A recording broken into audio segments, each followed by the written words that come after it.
This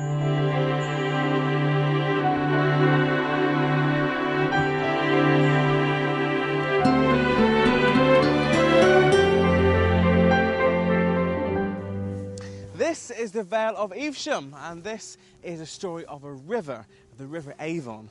In fact, there are a few Avons, and the Welsh word Afon means river, so you could say the River Avon means river. In this country, there are River Avons in Devon, Hampshire and Bristol, among others. But this is the most famous Avon. This is the Avon of Shakespeare, and this is the Warwickshire Avon.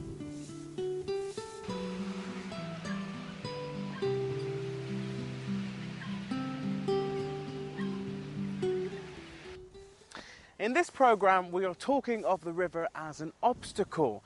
With modern civil engineering, we barely notice when we cross a natural barrier like the river.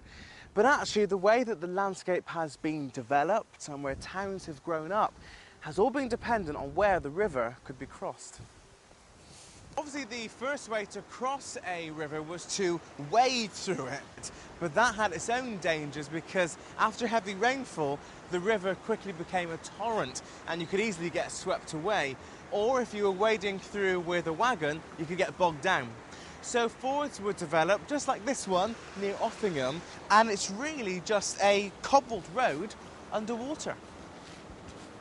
Now, when the river isn't in flood, the old cobbled surface can clearly be seen. And even though this isn't used anymore, you can just imagine what it was like when this was the main way to cross the river. A mile in that direction is Bidford, 2 miles further is Welford, and then a mile further, Stratford. So as these names suggest, these all started as fords across the river. Now obviously, whenever there's a ford, it's impossible for a boat to pass up and down the river. Now this one only survives because it crosses the Wear stream, but boats actually travel through the lock, which is just over there.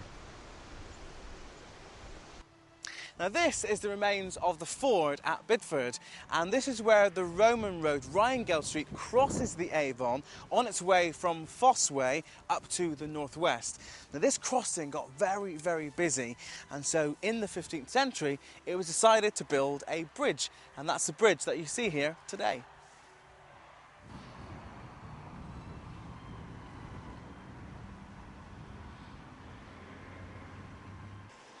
Now this bridge may be very beautiful and picturesque, but it's also very narrow.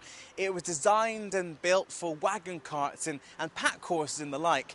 So in modern times, with modern traffic, when you cross this, you take your life in your own hands.